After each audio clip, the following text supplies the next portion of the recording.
دەستپێکی دا ئەم شۆرەشان نۆزدەی تیرمەهی تایبەت ڕێبەری مرۆڤاهی ڕێبەری گەلان ڕێبەر ئاپۆ دکن ji ber got ê got felsefayî fikrî wî bi hêza wî got aniha em li ser piya mane taybet em ji bo wî pîroz dikin. Ji xwe em wek jin berî şoreşê bi taybet em bêjin yanî kêm zêde ew jina got li ser piya mabû jinek Kurd bû. Ji ber em çiqa bêjin ew mikewne me zêde nebû. Hem bêjin Ereb, Siryan, Ermen, Aşûr, Türkman bi zêde ew yani ew hêza gotibêjê pir kêm bû. Piştî şoreşa Rojavan bêjin niha tu dibîne her kes di nav xebata de taybet ê got me berê zehmetî dît yanî çawa wek jinekê derkeve meselen siyasetmedar be, hunermend be, nivîskar be em bêjin de niha sêr bê saziyê me jin birêve dibe. Ji bo wê jî rastî jî got dema şoreşa Rojava dest pê kir ji xwe ev şoreşa Rojava jî şoreşa jinê bû yanî bi taybet ê pêşengê got divê şoreşê jin bû. Wek ji xwe nav xebatê çand û huner de herî zehmetî ji xwe me divê dikişand çiqa tu bêje me çiqa kombûyîn çê dikirin em wek jin tim em bêjin mikewnek bû yanî Kurd me tenê xwe didît. Ama di vir de jî rastî jî dema xwe min bêjin ew fikrê rêbertî hîn kêm zêde me pêk nanî bû. Me tim kêmanî xwe didît yanî me digot ev şoreşa me çima em berfireve nake. Ji bo wê jî hêdî hêdî yanî pêşketin bêtir çêbû. Em bêjin ser asta Bakur Rojhilatê Sûrî hema bêjî her tişt dest me de yanî û niha tu dibîne Ereb, Kurd, Siryan, Ermen, Aşûr, Türkmen yani tu dibîne niha em bêjin wek jiyanek hevbeş em bi hev rikar dikin taybet xebatê çandê. Herî zehmetî me dît çawa wek jinek Ereb bi, Siryan bi bêjin çawa me wê karî bana xebatê çandê. Niha tu dibînî yanî jinê ê got nikarîbûn gotinek kirbana ji xwe adet û teqalîdê wan nikarîbûn di malbatê de gotinek li ber zilamekî bikira niha tu dibîne hunermend e, stranbêj e, şanoger e, nivîskar e niha tu dibîne bi xwe rêveberina saziya dike em bêjin ew got nikarîbû axaftinek bikira niha bûyî xwe dî îrade ji bo wê jî ew jî bi xêbisaya vê şoreşa Rojava bû.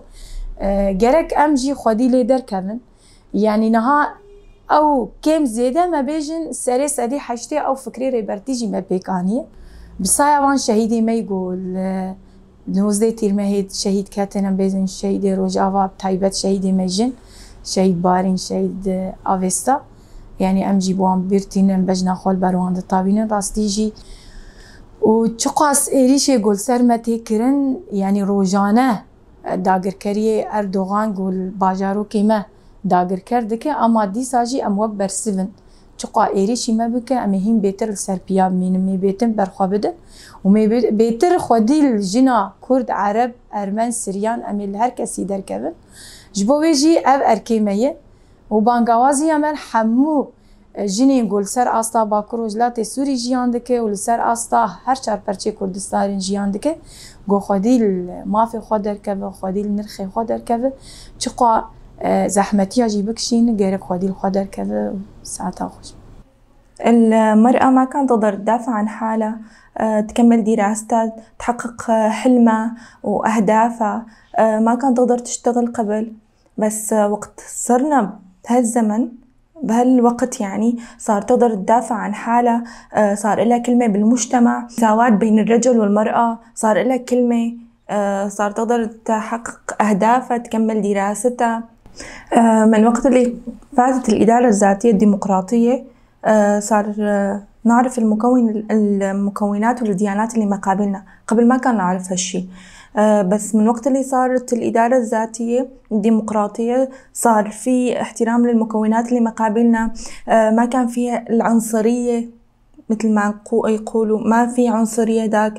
قبل كان فيه مثلا الجار ما كان يسلم على جاره مثلا من غير ديانات أو طوائف، بس هلا صار إنه نشتغل مع بعض، نحترم مع بعض كل المكونات.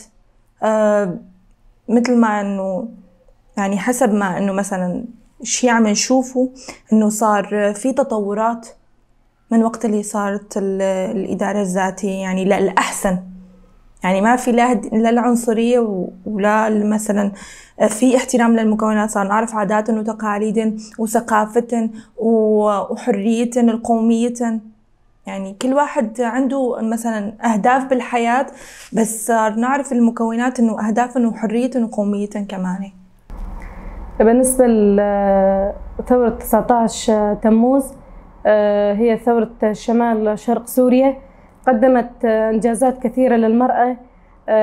مجالات الحياة هي المشاركة بالحياة السياسية، حقوق المرأة، التعليم، الاقتصاد، كثير من المجالات هي قدمتها للمرأة.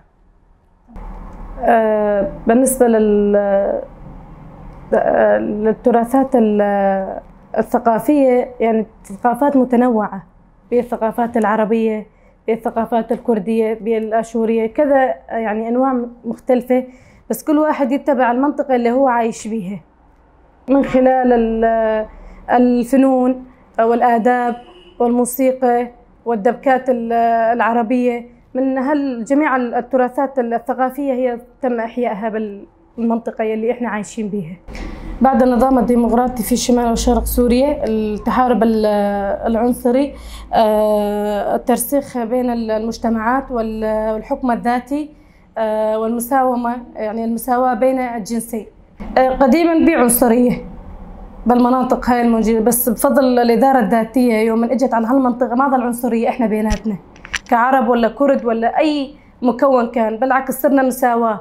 يعني ما باليوم أنت تحكي كردي وأنا أحكي عربي، لا بالعكس، أنا أحب أحكي كردي أنت تحب تحكي عربي، يعني كنا صرنا مساواة واحدة بفضل الإدارة الذاتية. يعني صرنا مساواة واحدة بين المكونات وبين أي فنود من الأفناد المنطقة الموجودة.